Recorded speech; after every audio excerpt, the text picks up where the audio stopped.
Alright, hey everybody, welcome back for another episode of The Man Shrek. This is a commentary on Christian life and culture from a pastor's wife and her sidekick. That's me.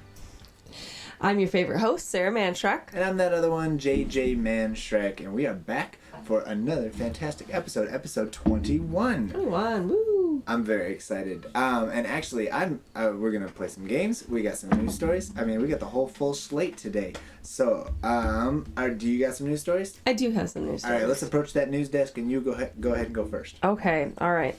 So my first one is kind of a goofy, short one. In Ohio, this just happened recently. In Ohio, there was a coyote found hiding in a family's bathroom. I saw that behind the toilet. Did you read the story? No, I didn't read it. Yeah, it was weird. Yeah, so it was hiding behind the toilet. So apparently police were called to a home just Friday morning. They discovered the coyote in their bathroom, and they said that the police officers responded at about 5 o'clock in the morning that there was a coyote in their first floor bathroom. Ugh. So they told the police that it must have entered the home because they were leaving. They had left their front door open because they were loading their car up for a trip. They were going on a road trip. That was my biggest question, was how on earth did the thing get inside the house? So 4 o'clock in the morning, coyote enters the house and hides in the bathroom. But it said that the animal must have been present in the restroom during its use by the family that morning, and they didn't know about it. Oh, that's gross.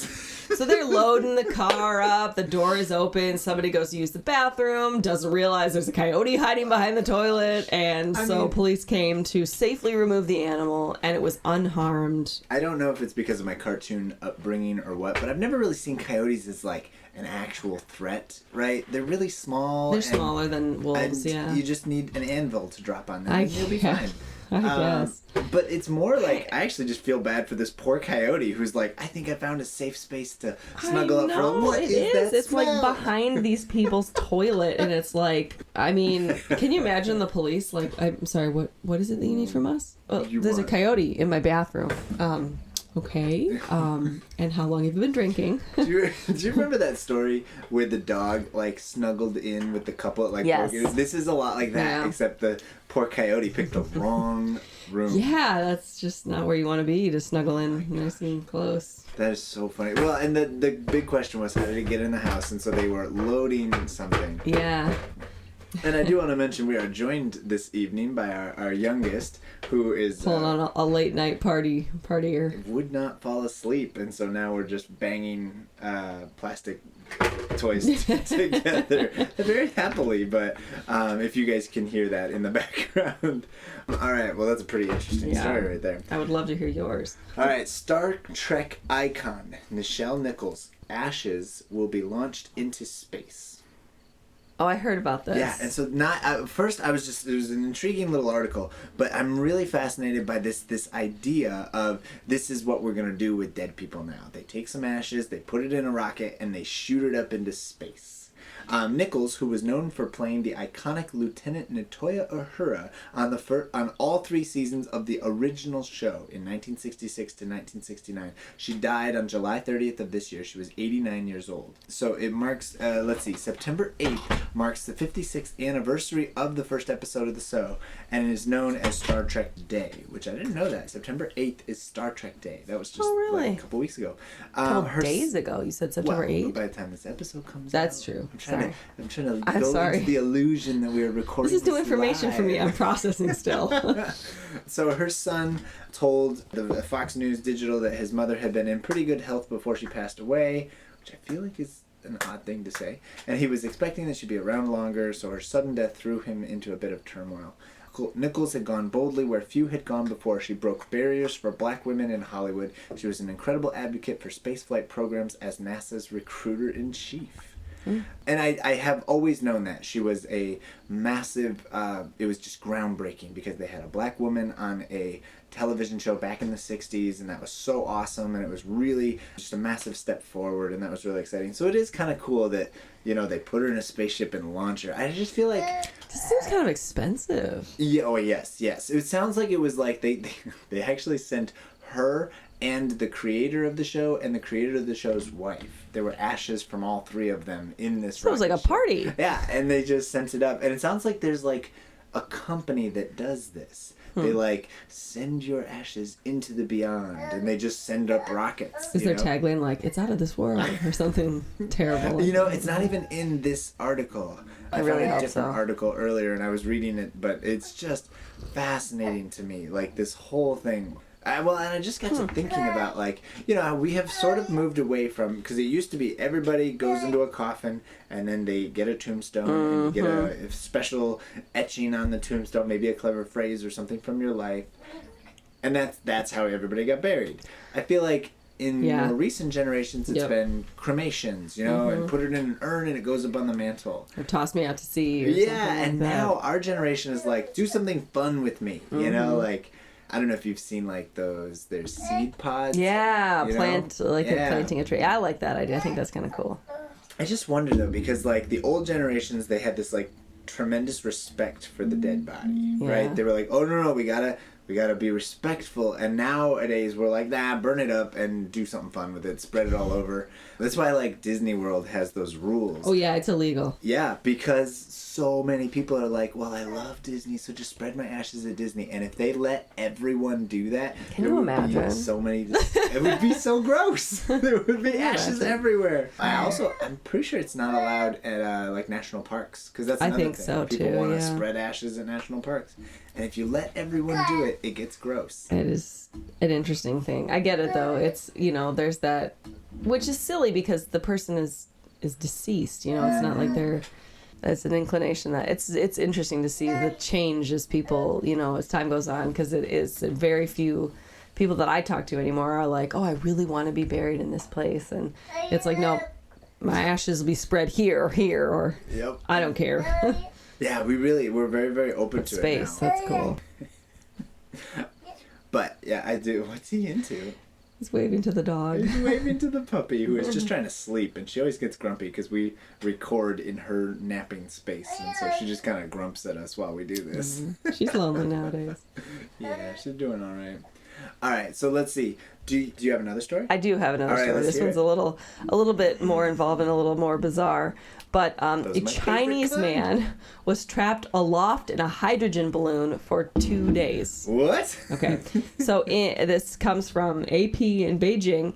Chinese state media say a man has been found safe after he spent 2 days in a hydrogen balloon traveling about 200 miles. It became untethered and flew away while he was using it to harvest pine nuts from a tree. Wait. So this guy, first off, that's the nightmare, right? Like the balloon just floats away for days, right? That's terrifying. But also, he was using a hot air balloon to harvest pine nuts? That's how pine nuts are a real thing, yeah. The boys and I just learned about them in science, but you harvest them from pine cones. They're the nuts, and that's how you make pine nuts. Pine cones have nuts? Pine nuts. Do you not eat, like, pesto? That's what pesto is made from. I've had pesto. I don't know what it's pine made nuts. of. I eat lots of things that I don't know what it's made of. I would not readily admit that as an American consumer. I eat Taco Bell. You should be informed of what you're eating.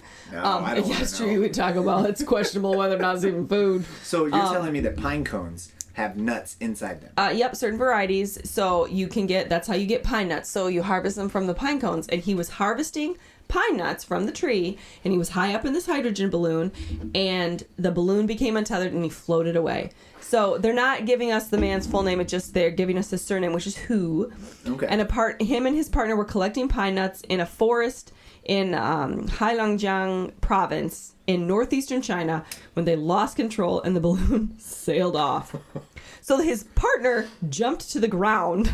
The search was launched for the escaped balloon and his friend Hu. So the CCTV broadcaster said rescuers were able to contact the man by cell phone in the morning and told him to slowly deflate the balloon to reach land safely. So it took about a day before he was able to safely, get the balloon close to the ground. He ended up landing close to the border of Russia. He was in good health, apart from some pain in his lower back, probably because he was standing the entire time he was in the air. So they get on the cell phone with him, and the advice is, hey, let out the air. Yeah, like he couldn't think of this himself. He spent 2 days up there, and he never. Tried. If I called like emergency personnel or something, I would hope that they would come and rescue me.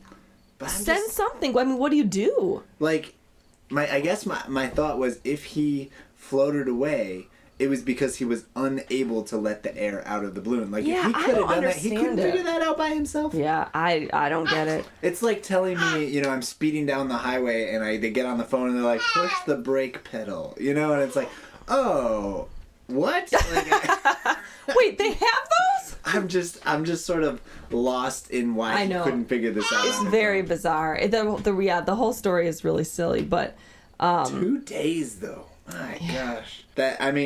It's like the movie Up, but if it was a horror movie, like if it was like a thriller, scary, it's just no good. It's so bizarre. But yeah, and then it gives us this little quote or quip at the end. It just says, "Pine nuts are found inside pine cones and are a frequent ingredient in dishes served in the Northeast, formerly known as Manchuria." So you got to turn it into like a PSA. A Food Network or something like. It's so bizarre. I saw that story and I was like, boy, that would be... Can you imagine? Like, no wonder the man is refusing to, give his identity. It's probably kind of an embarrassing story. Oh, yeah, for sure. I got lost on a balloon when I was searching for pine nuts, man. But the fact that... What a terrible friend. He just jumped on the balloon and was like... Such a bizarre story. Crazy I feel bad for the boy. The man and his...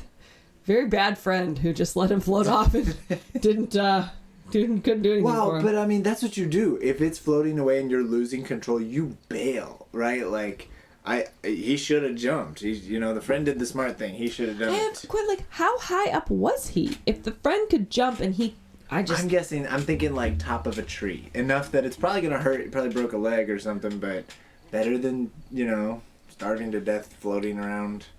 I guess he was fine. 2 days, it was a bummer. All right, I have another story as well. Merriam-Webster, this is a historic occasion. Oh, dear. Right? It happened just Saturday, September 10th. Merriam-Webster adds pumpkin spice to the dictionary. Of course they did. Along with several other food-forward words. Food-forward words? Is this a category that we needed? New slang, old dictionary. Some of the words that Merriam-Webster is adding has admittedly been in common use for over a decade. Let's see. Some of the words are adorkable, which was apparently popularized by Zooey Deschanel in the TV show, the sitcom New Girl. Oh, really? I've never seen that show. I've seen like 1 or 2 episodes. I didn't know that that's where it came from, though. Adorkable, which of course is the combination of adorable and dork, and so adorkable. And then let's see, what are some other words that they added? Janky is another one. I use that word way too much. Yes, there's when Merriam-Webster adds a slew of slang to its dictionary, lends new legitimacy to those informal terms and more. Does it legitimize the words or does it illegitimize Merriam-Webster? I think a little bit. They're towing that line. Yeah, they're becoming a little too urban dictionary for me. It's weird to me that MacGyver is now a verb. That they've added MacGyver as a verb for fixing something, whatever you have to work on. Fixing something with whatever you've got on hand. Like the titular hero of the 1985 TV series, MacGyver. So I good, thanks. I got to MacGyver it. Another one is yeet. I don't know if you've ever heard that. It's an expression of surprise, approval, or excited enthusiasm. You just say yeet. Or it means that you throw something with force and without regard for the thing that's being thrown. I yeeted the quiz that I failed right into the trash can. That's the example Merriam-Webster gives. I don't think that word deserves to be in the dictionary. You know what? Let's go down this list. This is a good list. Oh, How about sus? Are you familiar with sus? I don't know anything. S-U-S. No, I sus.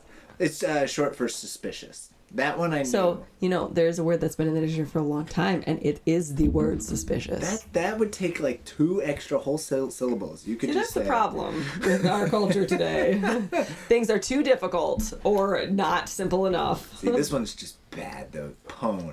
P-W-N. No vowels. P-W-N. To dominate or defeat. Pronounced like own. Parentheses. I totally pwned my opponents in an epic game of tag yesterday. You can't use that word. We used to use that when I was in college. When you played Halo, you would pwn that guy by, going after him or whatever. Oh boy. That's just bad. But pumpkin spice actually has a legitimate definition, I would say. Pumpkin spice is a noun, which is a blend of cinnamon, nutmeg, ginger, cloves, and allspice, commonly used in pumpkin pie.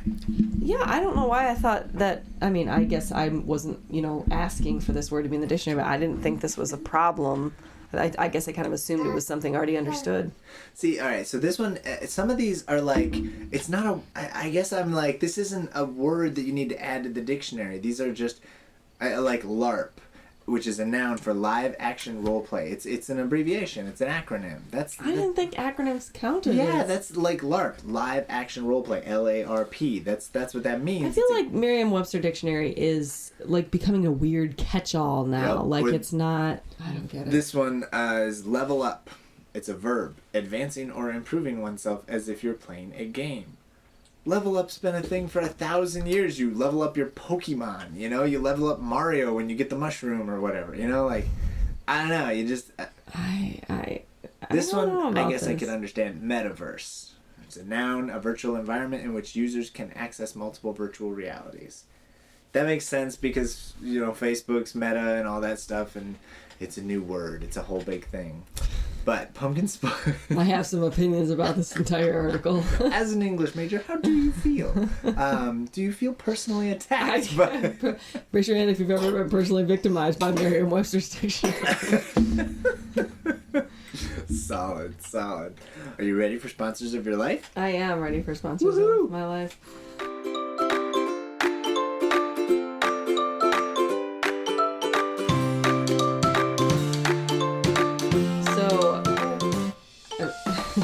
Sorry, hold on. The toddler has something to say. It's not even a toddler. He's a baby. Right. He's still an infant. So, I think maybe my sponsor, this is going to seem really weird, but the sponsor of my life for this week is the company that I purchased my beef collagen from, and my other supplements. The company is called Perfect Supplements, and they make all natural, healthy supplements. Like, I take my beef liver, which everyone makes a big face over. It's actually really good for you. It's a superfood. And my collagen for my coffee in the morning. I purchased both of those, and it actually does help a lot. It helps add protein boost to your coffee so that your coffee is not just... That's what that stuff is you put in your coffee. Okay, I knew there was something you were adding. I just wasn't paying attention. It helps boost your protein. I mean, because most people don't eat enough protein in a day. I mean, you're supposed to eat 80 to 100 grams of protein in a day. Not me. Keeping that good balance. Bacon for a spoon in my cereal. Well, you have to have a good balance of fats and protein and carbs, and you can't just have fat and protein because there's no balance there. So I'm trying to get that extra collagen into my coffee, which is good for your, it's good for your body, but also adds That's cool. That's cool.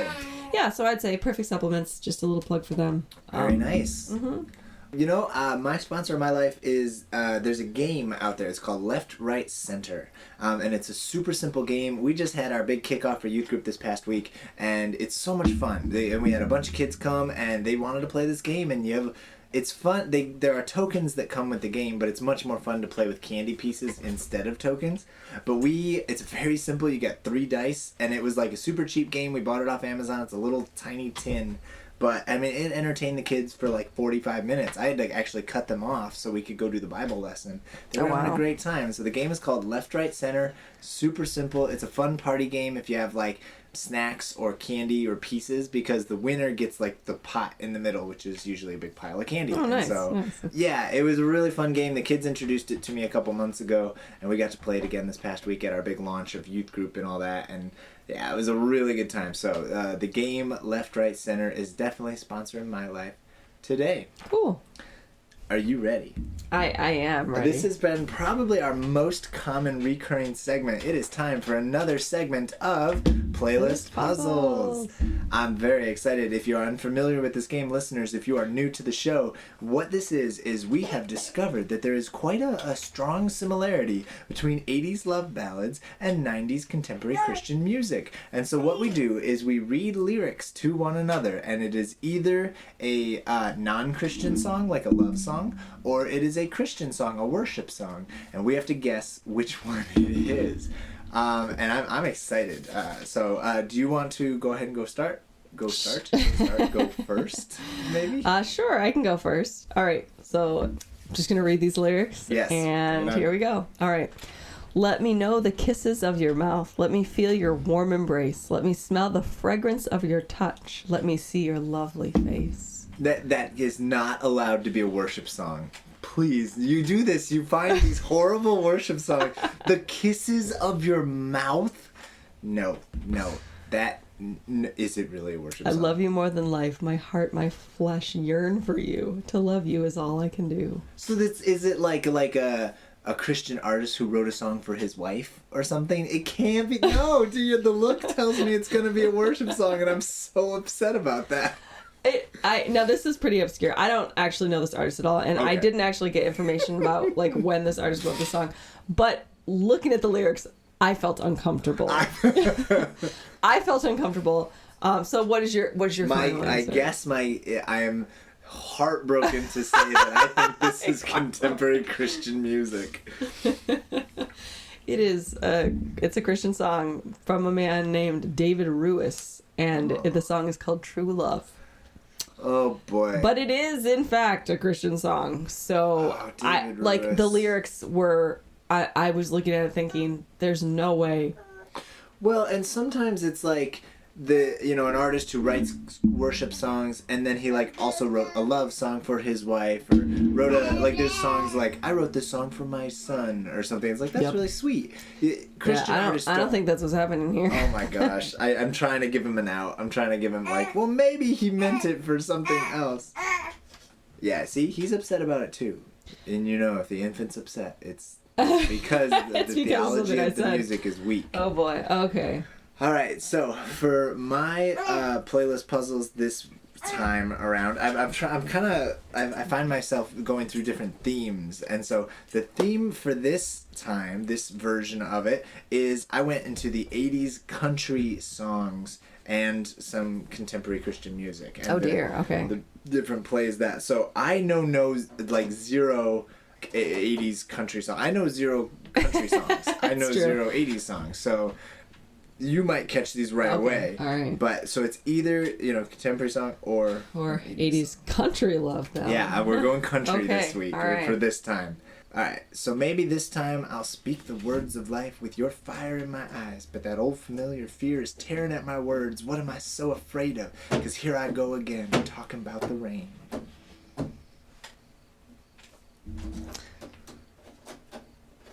This is a very pregnant pause here. I was gonna say it's taking a long time to find this one.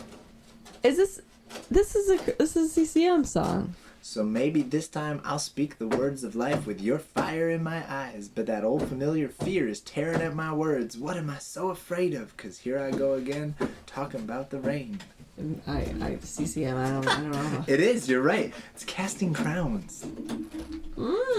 Yeah. Right. Okay. What's the song? Here I go again. Never heard it. Yeah, it starts out, Father, hear my prayer. I need the perfect words that he will hear, and I know they're straight from you.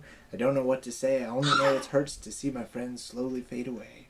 Oh, that's so sad. It's kind of like a calling out to God for help, reaching out to your buddy. So it kind of has that country vibe to it. It does. Casting Crowns is like kind of a country. Kind of that way, yeah. All right, hang on.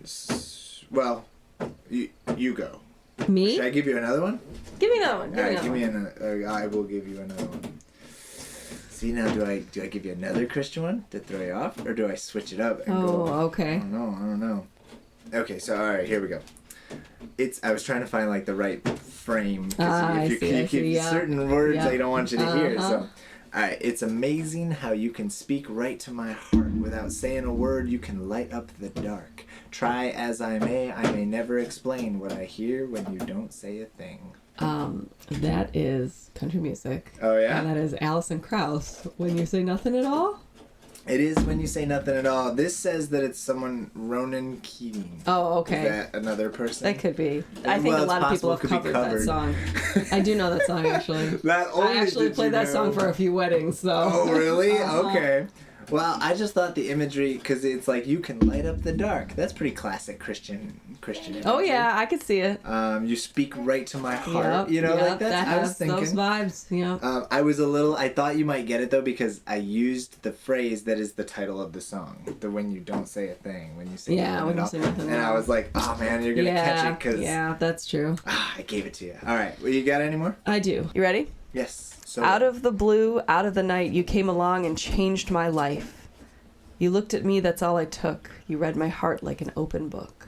I'm so sorry, can you read it to me again? Out of the blue, out of the night, you came along and changed my life. You looked at me, that's all it took. You read my heart like an open book. I think it's an 80s song, because I think it works as a worship song. God comes into our life and reads our heart like a book, that's true, but I think it's an 80s song. I think, I'm waiting. Yes, it is an 80s song. Yes. Point for me. Oh, good job. Good job. Who is it? I've never heard of it. It's a song called True Love. Oh, nice. By Glenn Frey. Glenn Frey? Nice. Yes. All right. So, in my theme of country or, either 80s or Christian. Okay. Okay, so this one I love because I could almost match it up with some other songs. Oh, dear. As sure as I live, this love that I give is gonna be yours until the day that I die. Oh, that's 80s country for sure. Is it so obvious? It really is. You may wonder... Yeah, I guess these are just classic love song lines. I'm trying to find a line that's not, but it's so easy. They say time can play tricks on a memory, make people forget things they knew. Well, it's easy to see it's happening to me. I already forgotten every woman but you. Wait, I know that song. I'll just keep reading. Oh, darling, I'm gonna love you forever, forever and ever, amen. As long as old men sit and talk about the weather. As long as old men sit and talk about old men. Yeah, you believe it, man. Oh, man. Somebody named Randy Travis. Randy Travis, yeah. That's a name. I think I've heard that. Yeah, I'm sure before. you have. Yeah. I don't know anything. I don't know anything. I do not know anything. All right. Apparently you know how to search the internet for a good 80s country song. I do. I know how to bring... Oh, wait. I'm going to be cut. He's talking to the dog again. I don't know if you know this song. Okay. I think I actually have heard this one. Rumors spreading around. How could you think he would stay down? Said rumors spreading around. You're nothing but a liar. Get on out of here. Get on up and leave. Ain't no devil gonna tread on me. Oh, that's We the Kingdom. Oh, you know the song. Oh, I was hoping you wouldn't know the song. Oh, yeah. That's Christian. That's We the Kingdom, Don't Tread on Me. That's a fun song. Ain't no devil gonna tread on me. But that's a classic Southern phrase. That's right? true. So I thought maybe I could catch you with that. Yeah, that's true. Oh, man. I have one more All right, give it song. to me. Okay. So the lyrics are, staring into your eyes makes my heart come alive, suddenly brought to life when I met you, reaching beyond the skies, running deep, stretching wide, perfect love realized here with you. It's gotta be an 80s song. Because if you're staring into someone's heart and you're someone's eyes and your heart comes alive, that is not normal. In a worship service. Like... There's some questions. It's a lot of questions. There's so much of that in these. Every time we do this, there is some set of lyrics that talks about staring in the really eyes. makes me realize, like, first of all, how easy it is to just write a bunch of empty songs. Cliches and stuff. But it makes me sad that is not specific to just pop culture, generic music. Yep. It's like nobody is safe from it, even Christian music, which is why so many people are like, that's Christian music, that is garbage and empty. And so, little story before I move to my next thing. One of the things that so going back to Kanye, which we talked about last week, right? So Kanye West did that thing where he put out the Jesus is King album, and it was such a huge deal. But one of the things that I really love about the story of Kanye's big album was that he reached an audience of kids who know his previous music, But they don't understand, like, a lot of the stuff that was going on in his life. A school teacher who put it up on Twitter that her students, after Kanye's album came out, what they were doing was they were getting really excited about the lyrics. And so they were taking his lyrics and they were like, he was like referencing different Bible passages and stuff. So the kids were like there with their phones and they were like looking up the lyrics of his songs and then going and discovering the Bible passages and learning what did Kanye mean by this. Oh, that's cool. And so it was like he referenced like Galatians, the book of Galatians, and they didn't know it was a book of the Bible. So they're like reading his lyrics and then diving deeper into learning about more about who God is. Oh, that's cool. Well, and I'm realizing like that's what the old hymns were designed to do. You know, you read like Charles Wesley or, you know, Isaac Watts or some of these really ancient hymns, a lot of them are designed to push you towards the scriptures. They're like, if you wanted to figure out the meaning, you could like sit there with your Bible and the hymnal and like riddle it out and be like, this is what it's teaching me. And I just feel like we've lost that. Yeah. Now, I'm not saying that Kanye West music is some deep theology or anything like that, but that enthusiasm for discovering God through music was there. And I thought that was a really awesome story about what music can do and what powerful, deep lyrics can do to a generation of younger people who have a hunger for God. They want to know about God and not just cheesy, look into my eyes and set my heart on fire. Because are you telling me that that was actually a contemporary Christian song? What do you think? I think that I don't want to play this game anymore. That's what this has made us realize. It is, in fact, a CCM song. It's called Real Love. And it's actually, it says that it was by Hillsong. Yeah, that fits. It's just like, what? I was reading these verses. Like, I didn't even see the word Lord until, like, the bridge. I read through everything and I was like, is this, like, a real song? And It's a legit. middle school love note. It sounds like someone was writing a love song to someone, and it was not. I just was like, wait, this is a Christian song? There's so many questions. All right, I got a couple more for Okay. us. All right, so this one, I don't want to like read the lyrics because I don't want you to catch it. But Okay. This one, the lyrics work really well both ways. I'll still be loving you, changing my life with your love has been so easy, and I'm amazed every day that I'll need you till all the mountains are valley and every ocean is dry. Is that an 80s country song? I don't know. This one's tricky. All right, let me try again. I'll still be loving you, changing my life with your love has been so easy for you, and I'm amazed every day I'll need you till all the mountains are valley and every ocean is dry. I sing 80s song. Yeah, you leaning towards it? Yeah, it is. I was hoping mountains and valleys. Yeah, it does. That's why it's tricky. There. It's this very common imagery in Christian songs. No, it's I'll Still Be Loving You by a group called Restless Heart, which I've never heard. Asher likes that one. Yeah, he was into it. All right, I have two more. Oh, how I long for you in this dry and weary land. I've seen you in the sanctuary and I beheld your glory. So I can think of only one thing I can do. That's gotta be a Christian song. Sanctuary? Yeah, all right. I was hoping I could twist it. Yeah, it totally is. It's called Shadow of Your Wings. It's another Casting Crown one. I just think, oh, I long for you in this dry and weary land. Yeah, it's pretty good, though. It's pretty classic. Oh, I mean, the other imagery. That is good, though. All right, here we go. All right, here's my last try. I'm hoping I've given you enough of each type, so I'm going to throw it off. This is my last effort.